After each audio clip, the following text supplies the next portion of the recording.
जय हिंद दोस्तों, नमस्कार। स्वागत है आप सभी का आज की बड़ी खबरों में। प्रियंका गांधी को लेकर जानेंगे ताजा अपडेट। किस प्रकार सदन में पहले भाषण के दौरान बीजेपी को बैकफुट पे ला दिया है।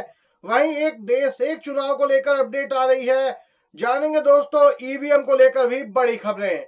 इसी प्रकार की मुख्य खबरें जानने के लिए बने रहिए।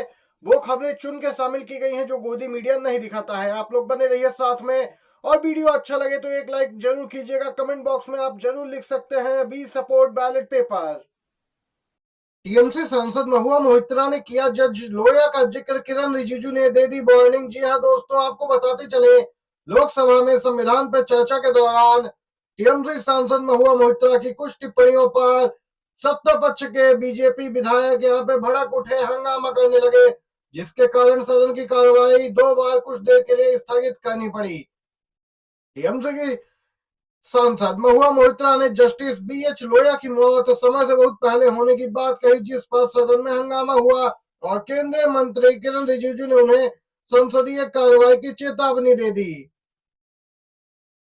मोहित्रा ने दोस्तों एक अन्य दिवंगत न्यायाधीश का नाम लेते हुए सरकार पर निशाना साधा और कहा कि न्यायमूर्ति लोया तो अपने बहुत समय से पहले ही इस दुनिया से विदा हो गए। टीएमसी सांसद के भाषण के बाद सत्ता पक्ष के सदस्य भड़क उठे। भाजपा सांसद निशिकांत दुबे ने जब यह मुद्दा उठाने का प्रयास किया तो उन्हें अनुमति नहीं दी गई। आपको बताते चले दोस्तों, महुआ मोहित्रा ने जबरदस्त तरीके से इस पूरे मामले को लेकर मोदी सरकार को घेरा है। जज लोया मामले में लगातार बीजेपी को घेरती दिख रही है महुआ मोहित्रा सदन में, और बीजेपी वाले बौखला उठे हैं। तो दूसरी तरफ कांग्रेस सांसद प्रियंका गांधी ने तो लोकसभा में बीजेपी नेताओं से स्पष्ट कहा कि एक बात सिर्फ बैलेट पेपर से चुनाव करवा लो, सब दूध का दूध पानी का पानी हो जाएगा। प्रियंका गांधी ने सदन में दोस्तों अपना पहला भाषण दिया संविधान पर चर्चा के दौरान, जहां सत्ता पक्ष की ओर से गृह मंत्री अमित शाह को आना था, लेकिन जैसे ही उन्हें जानकारी हुई कि विपक्ष की ओर से प्रियंका गांधी भाषण की शुरुआत करेंगी, उन्होंने एकदम पलटी मार दी और राजनाथ सिंह को आगे किया गया रक्षा मंत्री को। लेकिन प्रियंका गांधी नहीं रुकी। उन्होंने स्पष्ट तौर पर बीजेपी को चुनौती दे दी कि बैलेट पेपर से चुनाव करा के दिखाओ अगर दम है। इसका सीधा सा मतलब है कि भारत के सब बड़े नेताओं का स्पष्ट मानना है कि ईवीएम पूरी तरह संदेह से परे नहीं है। दोस्तों आप लोग किसके साथ हैं, बैलेट पेपर या ईवीएम? जरूर बताइएगा अपनी भी राय।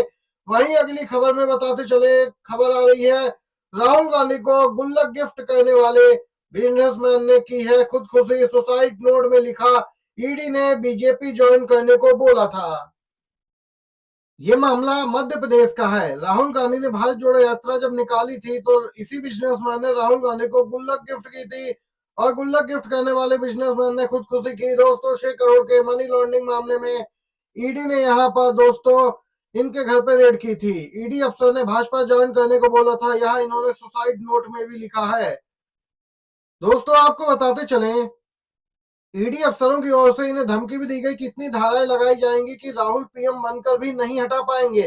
दोस्तों घटनाक्रम के बाद कांग्रेस की ओर से आरोप लगाया गया था, गुल्लक भेंट करने के बाद से मनोज और उसके परिजन भाजपा के निशाने पर थे। परेशान और प्रताड़ित किया जा रहा था। मनोज परमार के आष्टा और इंदौर स्थित ठिकानों पर ईडी ने 5 दिसंबर को छापेमारी की थी। दोस्तों ये ताजा अपडेट निकल के आई है। वहीं अगली खबर की ओर चलते हैं। One nation one election bill के साथ सरकार तैयार, लोकसभा में होगा पेश। सोमवार को चर्चा के लिए जेपीसी में भेजा जाएगा। कानून मंत्री अर्जुन राम मेघवाल ने लोकसभा में one nation one election bill पेश करने के लिए जानकारी दी।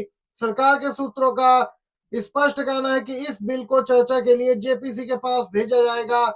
सूत्रों के मुताबिक लंबी चर्चा और आम सहमति बनाने के लिए सरकार इस विधेयक को जेपीसी के पास भेजेगी।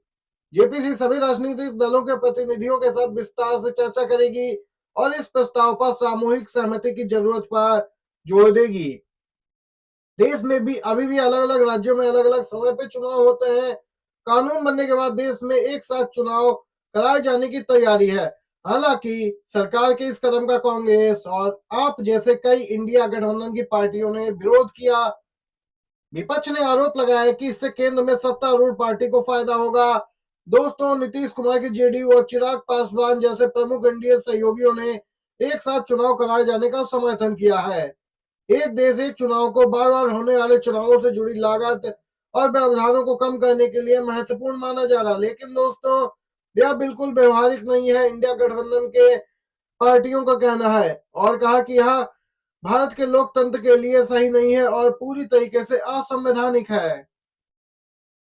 शरद पवार की पार्टी से 5 से 6 सांसदों को तोड़ने की कोशिश में है अजीत पवार, संजय राउत का आरोप। क्या शरद पवार की पार्टी को फिर से तोड़ने की योजना है? कम से कम शिवसेना प्रवक्ता संजय राउत ने दोस्तों तो ये बड़ा दावा किया और आरोप लगाया कि बीजेपी के साथ मिलकर ऑपरेशन लोटस में अजीत पवार शामिल है। अजीत पवार शरद चंद्र पवार पार्टी के सांसदों को अपने पाले में करने की कोशिश कर रहे हैं। उन्होंने आरोप लगाया कि यह सब बीजेपी के इशारे पर हो रहा है। दोस्तों संजय राउत का बयान यह तब आया जब 2 दिन पहले ही बीजेपी के एक नेता ने भी ऐसा दावा किया था। भाजपा प्रवक्ता प्रवीण दरेकर ने हाल ही में संकेत दिया कि शरद पवार की पार्टी के कुछ सांसद भाजपा के संपर्क में हैं और उनके महायुति में शामिल होने की संभावना है। बीजेपी ऑपरेशन लोटस के जरिए दोस्तों यह सब कर रही है। संजय राउत का जोरदार हमला बीजेपी पर। खनौरी बॉर्डर पहुंचे हैं टिकैत, बोले दिल्ली जाने के लिए बड़ी तैयारी करनी पड़ेगी, बातचीत का माहौल बनाए सरकार। दोस्तों दिल्ली विधानसभा चुनाव एक तरफ लगे हैं, वहीं दूसरी तरफ दोस्तों आपको बताते चले ताजा अपडेट जो निकल के आ रही है वह है किसानों की तरफ से। किसान नेता राकेश टिकैत का बड़ा बयान आया है। खनौरी बॉर्डर जहां पे किसान अभी भी जत्थे में जमा है, प्रदर्शन कर रहे हैं, वहां राकेश टिकैत पहुंचे, बोले दिल्ली जाने के लिए बड़ी तैयारी हमें करनी पड़ेगी, बातचीत का माहौल सरकार बना नहीं रही है। खनौरी बॉर्डर पे अनशन पे बैठे जगदीप सिंह डल्लेवाल से मुलाकात के बाद टिकैत ने कहा कि दिल्ली जाने के लिए छोटी मोटी नहीं बल्कि बड़ी तैयारी करनी पड़ेगी। दोस्तों राकेश टिकैत ने कहा कि उनकी तबीयत को लेकर हम चिंतित हैं। राकेश टिकैत ने सरकार पे कहा कि सरकार को बातचीत का माहौल बनाना चाहिए, अब दिल्ली जाने के लिए हमें नया प्लान बनाना पड़ेगा। फिलहाल दिल्ली जाने का माहौल नहीं है, दिल्ली जाने के लिए बड़ी तैयारी की जरूरत है। दोस्तों पुलिस ने रोक रखा है, सुप्रीम कोर्ट में भी इस मामले पर सुनवाई हुई। सुप्रीम कोर्ट भी कह चुकी है गांधीवादी तरीके से किसान प्रदर्शन कर रहे हैं, उनके खिलाफ बल प्रयोग नहीं होना चाहिए। सुप्रीम कोर्ट ने ये दिशा निर्देश जारी किए थे जब यहाँ पे याचिका दायर करके मांग की गई थी कि किसानों को हटाया जाए, बॉर्डर खाली कराया जाए, आवागमन का रास्ता नहीं है, बाधित हो रहा है। दोस्तों इस पूरे मामले पर आपको बताते चले अब राकेश टिकैत ने भी बड़ा ऐलान किया है।